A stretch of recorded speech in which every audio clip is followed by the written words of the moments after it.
Office कोई भी हो, सरकारी हो या प्राइवेट हो, दो चीजें कॉमन है।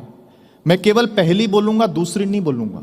ऑफिस कोई भी हो, सरकारी हो या प्राइवेट हो, दो चीजें कॉमन है। पहली ये कि बॉस को लगता है कि एम्प्लॉय को कुछ नहीं आता है।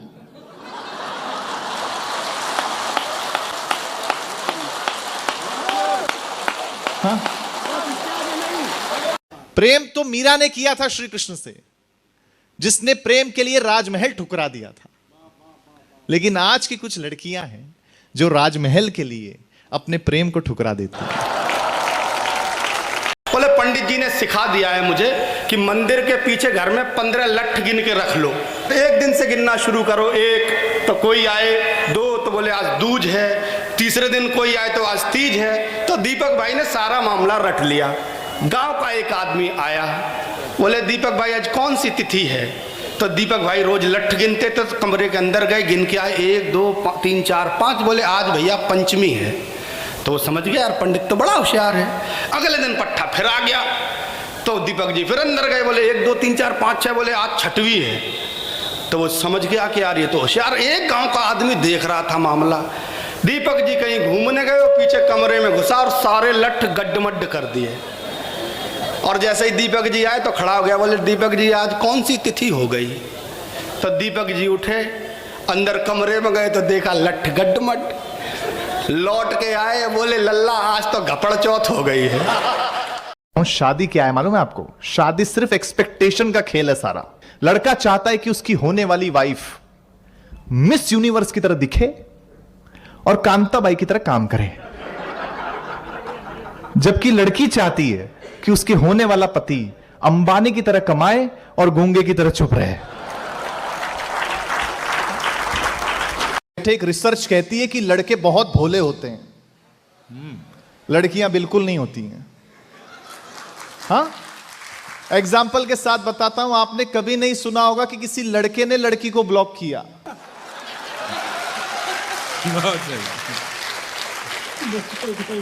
मेरी पत्नी पीछे पड़ गई, बोले तुम पूरी दुनिया घूमते हो, मैं घर में रहती हूं, मुझे घुमाने लेके चलो। मैं उसे शमशान घाट पे ले गया।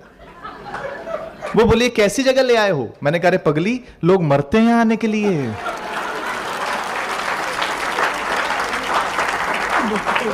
एक तहसील है, तो मैं किसनी चौराहे पर रुका। मैंने पूछा भाई साहब तहसील इधर ही है?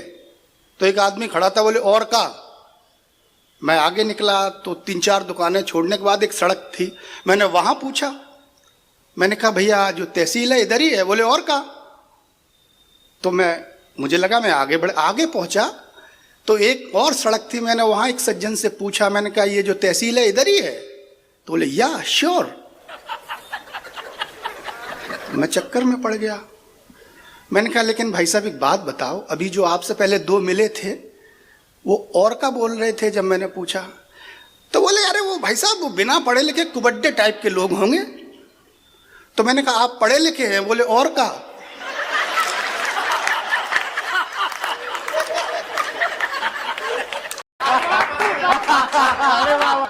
ये सवाल उल्टे हैं जी। फिर भी जवाब तो हरियाणा का आदमी उल्टे देता है, इसमें कोई शक नहीं है। आप बात करके देख लो। वो मैंने एक डॉक्टर और मरीज का संवाद सुना जी।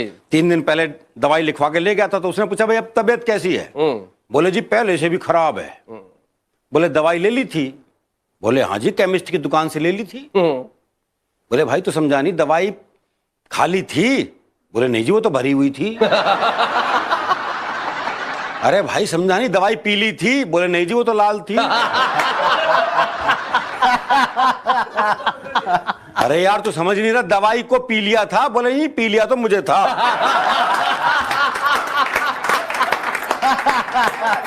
तो जवाब तो नहीं देगा जी। वो एक की भैंस कट गई रेल से जी, तो उसे रेल पे मुकदमा कर दिया। तो जज ने इंजन ड्राइवर को बुलाया और पहला ही सवाल उससे ऐसा किया, बोले जब ये भैंस कटी तो ये पटरियों पे थी? बोले ना जी खेत में चल रही थी। वो तो इंजन की नीयत खराब होगी उस पे। तो जो मरा था 22-23 साल का लड़का जी, जबरदस्त बारिश में तरबतर भीगा हुआ हलवाई की दुकान पे पहुंचा। बोला 5 रुपए का दही दे दे। तो हलवाई ने पूछ लिया भाई तेरा ब्याह हो लिया? और बोले तू क्या सोचते है, तूफान है मेरी माँ भेजेगी मैं दही लेने। ये वो कुमार विश्वास है जिनकी शादी को 25 साल हो गए पर अभी तक कुमार है।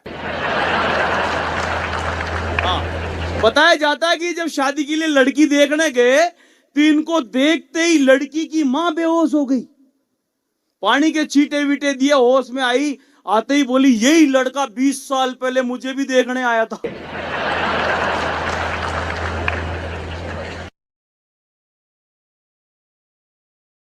आप 2 काम करके जाइएगा मुख्यमंत्री जी।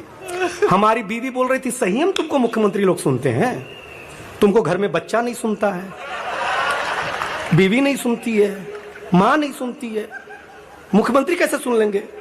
मैंने कहा बीवी बच्चे और मां होशियार होते हैं।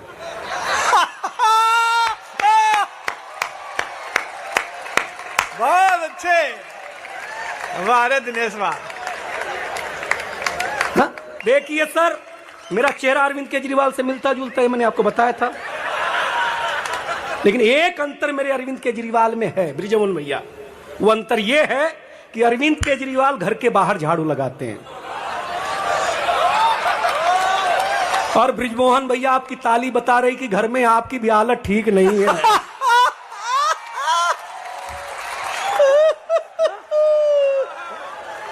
मित्र, ए माँ, केस है, छोड़ अपना काम कुम, लंबी लंबी फेंकांगा आज, आजा। ठीक से। मेरी माँ ने दहेज में रेल मिलेगी। इतनी लंबी भी कौन फेंकनी। यही गुजरात है जहां पर महात्मा गांधी ने अंग्रेजों को देश से बाहर कर दिया। और यहीं के 2 गुजराती हैं जो गांधी को सत्ता से बाहर कर दिया। हमारा देश 15 अगस्त को क्यों आजाद हुआ पता आपको? एक बार क्या हुआ, एक समुद्र के किनारे चिड़िया ने अंडा दिया, समुद्र की लहर आई और चिड़िया का अंडा बहा के ले गई। तब तक वहाँ से गरुण जी गुजरे, तो गरुण जी को पता लगा किसके अंडे समुद्र ने डुबाए। गरुण जी जाके अगस्त जी से मिले, अगस्त जी आपका यज्ञ जो विध्वंस करते हैं वो राक्षस समुद्र में छिपे हैं, यदि आप समुद्र का पानी पी जाओ, सोख लो, तो फिर उनको मारा जाए। अगस्त जी ने समुद्र पी लिया। तब अंग्रेजों को पता लगा कि 1 अगस्त ने सागर पी लिया, अब तो 15 अगस्त है भैया, भागो भारत छोड़ के, वरना ये 15 अगस्त क्या करेंगे। इसलिए हमारा देश आजाद हुआ 15 अगस्त। कोनी हो कोनी कामयाब हो मैं दिखे डोल नहीं पढ़ाई कोनी का तो फीस का पूरा कोनी होता दिखे मैंने। थामी मेरी कदे वैल्यू कौन समझी, एक दिन थाने मेरी कीमत को मेरो बाटा को। तू तो बेटा करोड़ा में से, करोड़ा में। तो ले आओ मुझे 2000 रुपया दे।